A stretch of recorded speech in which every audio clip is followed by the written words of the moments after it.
እሱ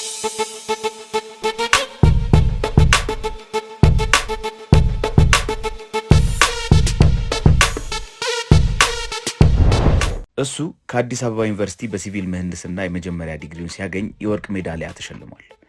አውስትራሊያ ማስተርሱን ሲማር እንደ ልማዱ ከሁሉም አንደኛ ወጥቶ $500,000 የተሸለመ ነው። በተለያዩ የአፍሪካ ሀገራት ተጋብዞ ንግግር ሲያደርግ በሰዓት $10,000 የሚከፈለው እንቁ ሰው ነው። ፑቲን የቆሎ ጓደኛው ናቸው።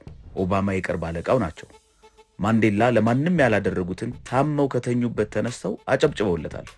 የአፍሪካ ተስፋ በሱ ላይ መሆኑንም ነግረውታል። እሱ በአማራ ክልል በጎጃም እና በጎንደር እጅግ ቀላል በሆነ ዋጋ ከዋልካ ጭቃ የኮንዶሚኒየም ቤቶችን ለመስራት ፕሮጀክት ቀርጾ ወደ ስራ የገባ ምሁር ነው። ብዙዎቻችን በተለያዩ ሚዲያዎች መግለጫዎች ሲሰጥ፣ በኢቲቪም ባለራዕይ የተሰኘ ቶክ ሾው ሲያቀርብ አሊያም የሥራ ፈጠራ ውድድሮችን ሲዳኝ አክብረነዋል፣ አጨብጭበንለታልም። የተማረ የተመራመረ ሁሉን የጨረሰ በዲግሪ ላይ ዲግሪ በቆብ ላይ ቆብ የደራረበ ዓለም የሚያከብረው ትልቅ ሰው እንደሆነ ደጋግሞ ነግሮናል። ጉደኛው ሰው የቀድሞ ዶክተር ኢንጂነር ያሆኑ አቶ ሳሙኤል ዘሚካኤል። ሳሙኤል ዘሚካኤል እባላለሁ። የመጀመሪያ ዲግሪን ያገኘሁት እዚሁ እናንተ ከተማራችሁበት ከዚሁ ግቢ ነው። የወቅቱ የአዲስ አበባ ከንቲባ አርከበ ዕቁባይ ቀኝ እጅ እስከመሆን የደረሰ በከንቲባነት ዘመናቸው የግንባታ ዘርፍ አማካሪ ሆኖ ካገለገላቸው በኋላ ወደ ፌደራል ሲገቡ ውለታ ሳይረሱ የክፉ ቀን ጓዴ ብለው ያስከተሉት አረስንቱ ተወርቶ ያልቃል። ዶክተር ኢንጂነር ሳሙኤል ዘሚካኤል የማይሰራው የሥራ አይነት አልነበረውም። አስጎብኝ ነው፣ ሪዞርቶች ይገነባል፣ ኮንትራክተር ነው፣ አግሪካልቸር ላይ ይሰራል፣ ቤቶች ልማት ላይ ይሰራል። ሀገሪቱ ውስጥ ያሉ ባለሀብቶች በሙሉ ማለት ይቻላል ጓደኞቹ ናቸው። ዲያስፖራ ገባ ሲባል አያመልጠውም። ከመንግስት ባለስልጣናት ጋር፣ ከሚዲያዎች ጋር፣ ከእርዳታ ድርጅቶች ጋር፣ ከዩኒቨርሲቲዎች ጋር፣ ከተለያዩ ባንኮች ጋር፣ ከሃይማኖት አባቶች ጋር፣ ከተለያዩ ሀገራት መሪዎች ጋር፣ በሀገሪቱ ውስጥ ካሉ መንግስታዊ ከሆኑና ካልሆኑ ተቋማት ጋር፣ ከኤምባሲዎች ጋር እንዲሁም ከብዙ የህብረተሰብ ክፍሎች ጋር እጅግ የጠበቀ ግንኙነት መመስረት እንደቻለ ደጋግሞ በኩራት ተናግሯል። ከ38 የሀገር መሪዎች ጋር የመገናኘቱን እድል አግኝቻለሁ። ነገራችን ላይ የዚህ ክለብ የበላይ ጠባቂ ባራክ ኦባማ ሲሆን እሱ ኢሚዲየት አለቃዬ ነው ለኔ። ሳሚ ባገኘው አጋጣሚና መድረክ ሁሉ እኔ የዚች ሀገር ምርጥ ዜጋ ነኝ፣ ሀገሪቱን ለመለወጥ ከኔ ሌላ የተሻለ ሰው የለም ብያምናለሁ፣ እናንተም ማሰብ ያለባችሁ እንደኔ ነው። በተለይ ማንዴላ የሞቱ ሰሞን ሚዲያውን ሁሉ ተቆጣጥሮት ነበር። በዛሚ ኤፍኤም ኢትዮፒካ ሊንክ ፕሮግራም ሰርፕራይዝ ኮል ላይ ተደውሎለት ዮናስ ሀጎስና ብርሃኔ ንጉሴ እየተገረሙ ሲያወሩት እርሱም ከማንዴላ ጋር ያሳለፈውን ምርጥ ጊዜ እሳቸውም ለሱና ለኢትዮጵያ ያሉትን ሁሉ ቪዲዮ ሊያወጣ ዝግጅት መሆኑን አወራ። በሌላ ቀንም በፋና ኤፍኤም ታዛ ፕሮግራም ላይ ከጸገነት ትግስት ጋር ቀርቦ ያላወራው ነገር አልነበረም። ብቻ ያልሄድበት የዓለም ክፍል፣ ያልረገጠው አህጉር፣ ያልጎበኘው ከተማ፣ የማያውቀው የሀገር መሪ እንደሌለ ሲያወራ ጋዜጠኞቹም አፋቸውን ከፍቶ ህዝቡም አፉን ከፍቶ ሰማው። እርሱም ባደረገን ብለን ብዙዎቻችን ተመኝተናል። ምን ዋጋ አለው ጉድና ጅራት ከወደ ኋላ እንዲሉ በአንድ በተረገመች ጀንበር ከዶክተር ኢንጂነርነት ማማ ላይ እንዳይተርፍ ሆኖ ተፈጠፈጠ እንጂ። በመጨረሻም ያ ሁሉ የደረደረው ማዕረግና ሀብት የማጨናበሪያ መንገድ መሆኑ ተደረሰበት። ሰኔ 2006 ዶክተር ኢንጂነር ሳሙኤል ዘሚካኤል ዶክተርም ኢንጂነርም ምንም አይደለም ተብሎ የዲግሪው ማዕት ተናዳበት። የቆቡ ክብርም አፈርድም ይበላበት። የወትሮ የስሙ ግርማ ሞገስ ተገፎ ያለምንም ማንጠልጠያ አቶ ሳሙኤል ተብሎ ይጠራ ዘንድ ግድ ሆነ። ጋዜጠኛ ክብረ አማናየ ዶክተር ኢንጂነር ሳሙኤል ዘሚካኤል ሁለተኛው መንግስት በሚል ጽሑፉ የቀድሞውን ዶክተር ኢንጂነር ያሁኑ አቶ ሳሙኤል ዘሚካኤልን ለመጀመሪያ ጊዜ በአካል ያገኘበትን አጋጣሚ እንዲህ ያስተውላል። የቀድሞውን ዶክተር ኢንጂነር ያሁኑ አቶ ሳሙኤል ዘሚካኤልን ለመጀመሪያ ጊዜ በአካል ያገኘሁት በሳውዲ አረቢያ የሚኖሩ ኢትዮጵያውያን ወገኖቻችንን በህገወጥ መንገድ ቤት ንብረታቸውን ለዘመናት የለፉበትን ጥሪታቸውን ሳያስቡበትና ሳይዘጋጁ ጥለው እንዲወጡ በሳውዲ አረቢያ መንግስት ቀጭን ትዕዛዝ ተላልፎባቸው ወደ አዲስ አበባ ቦሌ ዓለም አቀፍ አየር ማረፊያ እንደደረሱ በነበረበት ወቅት እነሱን ለመቀበል በስፍራው በተገኘንበት ጊዜ ነበር ይላል። ወቅቱ ከሳውዲ እየተመለሱ የነበሩ ኢትዮጵያውያን ወገኖቻችን ኃይለኛ ችግር ውስጥ የነበሩበት ነው።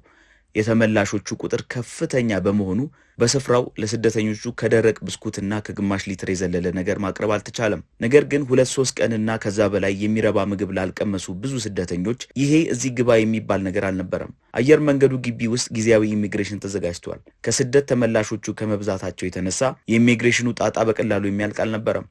ረሃቡና የጊዜው ርዝመት ትዕግስት ይፈታተናል። ወጥቶ መብላት አይታሰብም። አንዴ ለወጣ ሰው ተመልሶ መግባት ከባድ ነው። ረሃቡ ሲጸናበት ይሁን ብሎ የወጣ ሰውም በአካባቢው የተኮለኮሉ ስግብግብ ነጋዴዎች የእያንዳንዱን የሚበላ ነገር ዋጋ በእጥፍ አሳድገውታል። ይሄ ደግሞ ከቤት ንብረቱ በግፍ ተፈናቅሎ ለመጣ እንዴት ይቻላል? በዚህ ሁሉ መሃል መልካሙን የሚያስቡ ለወገኖቹ የሚቆረቆር ደግ ጠፍቶ አይጠፋምና ሳራ መሐመድ የኔክስት ዲዛይን ኮሌጅ ባለቤት መልካም ነገር አስባለች።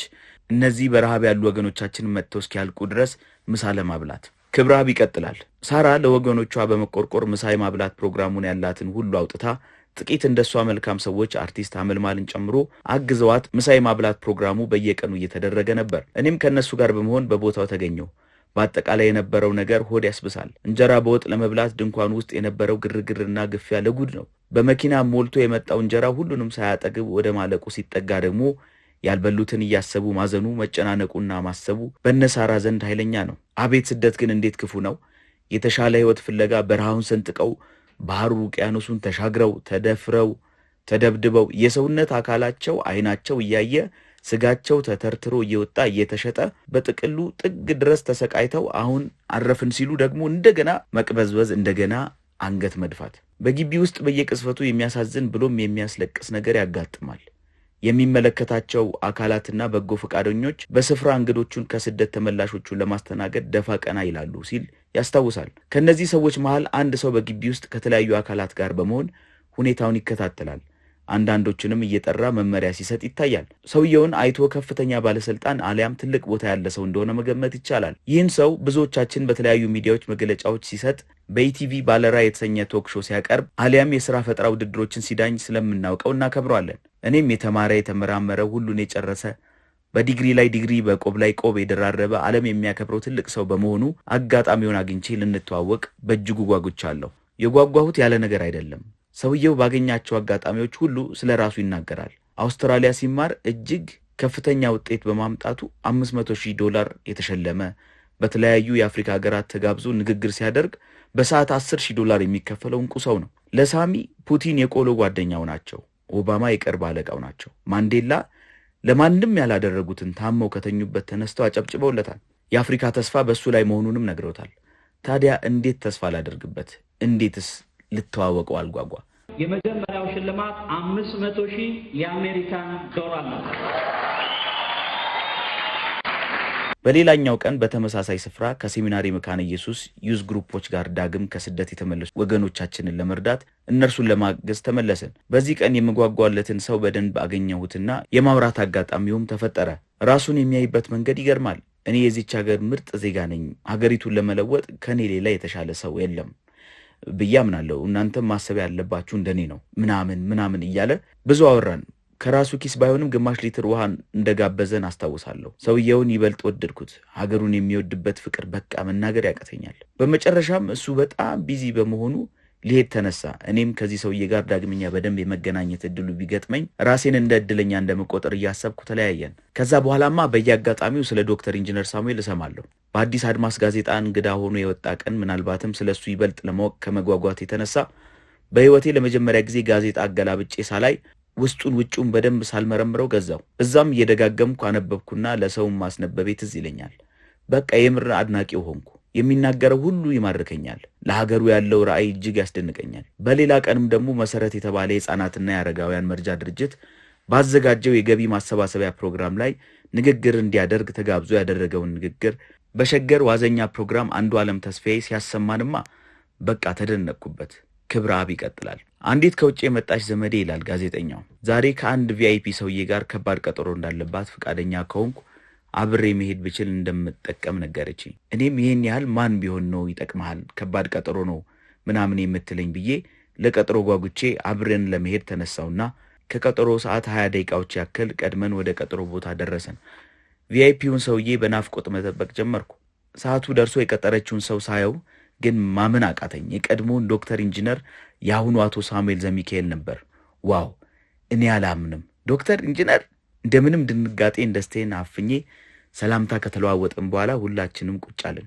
የሳውዲውን ጉዳይ አንስተን ትንሽ አወራንና ከዘመዴ ጋር የተቀጣጠሩበትን የቢዝነስ ጉዳይ ተጨዋወቱ። እሷ በቃ ከሱ ጋር በመስራቷ ሀገሯ ላይ 100% ሀብታም እንደምትሆን ደምድማለች። የምን የሰው ሀገር የምን ስደት አቦ ዶክተርዬ ጌታ ይባርክ።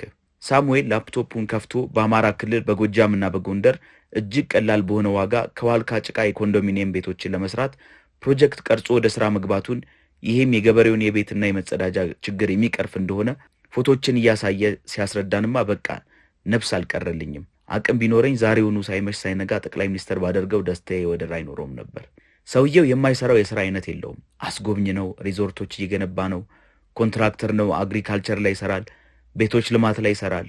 ሀገሪቱ ውስጥ ያሉ ባለሀብቶች በሙሉ ማለት ይቻላል ጓደኞቹ ናቸው። ዲያስፖራ ገባ ሲባል አያመልጠውም። ከመንግስት ባለስልጣናት ጋር፣ ከሚዲያዎች ጋር፣ ከእርዳታ ድርጅቶች ጋር፣ ከዩኒቨርሲቲዎች ጋር፣ ከተለያዩ ባንኮች ጋር፣ ከሃይማኖት አባቶች ጋር እንዲሁም ከብዙ የህብረተሰብ ክፍሎች ጋር እጅግ የጠበቀ ግንኙነት መመስረት እንደቻለ በኩራት ያወራል። ወይኔ በወቅቱ ከዶክተር ኢንጂነር ሳሚ ጋር መቀመጥ የነበረውን ደስታ ብታውቁ የሆነ መልአክ እንጂ ሰው አጠገቤ ያለ አይመስለኝም ነበር። እውነትም ቪአይፒ ሳሙኤል በአጠቃላይ ራሱን የቻለ መንግስት ሊሆን ትንሽ ነበር የቀረው። ሁለተኛው መንግስት እንበለው። አርብ ሰኔ 6 2006 ዓ.ም ግን ለጆሮ የሚከብድ ለማመን የሚቸግር ነገር ሰማሁ። ሁሌም ሰርክ እንደማደርገው በማለዳ ተነስቼ ሬዲዮ ከፍቻለሁ። ጥቂት ጣቢያዎችን ቀያይሬ የፋናን ዜና 120 ደቂቃ እየሰማሁ ነው። በዚህ መሃል እጅግ ያስደነገጠኝ ጆሮዬን እስከ መጠራጠር የደረስኩበት ወሬ እየተወራ ነው። ባጭሩ ዶክተር ኢንጂነር ሳሙኤል ዘሚካኤል ዶክተርም ኢንጂነርም ምንም አይደለም ተባለ። ለሀገሬ ያ ሁሉ ራዕይ አለኝ እያለ ለካስ ምስኪን የኢትዮጵያ ሕዝብ ካለችው ላይ ሊነጥቅ ሀብታም ደሃውን ሊበላ የተላከ ሰው ነበር። የቀድሞ ዶክተር ኢንጂነር ያሁኑ አቶ ሳሙኤል ዘሚካኤል ያኔ ተፍ ብሎ በያዘው ገንዘብ በአዲስ አበባ 22 አካባቢ የመጋረጃና ምንጣፍ ሱቅ ከፍቶ እየሰራ ይገኛል። ውድ ከዚህም ቤተሰቦች ከዚያም ብለን የሰበሰብንላችሁ መረጃ ለእናንተ አድርሰናል። ሰብስክራይብ ያላደረጋችሁ ሰብስክራይብ እንድታደርጉና አበረታታችኋለን። በቀጣይም ደግሞ እንዲሰራላችሁ የምትፈልጉትን መረጃዎች ኮሜንት ላይ ብታስቀምጡልን፣ በዚህ ላይም ያላችሁን አስተያየቶች ብትሰጡን ደስ ይለናል። መልካም ጊዜ።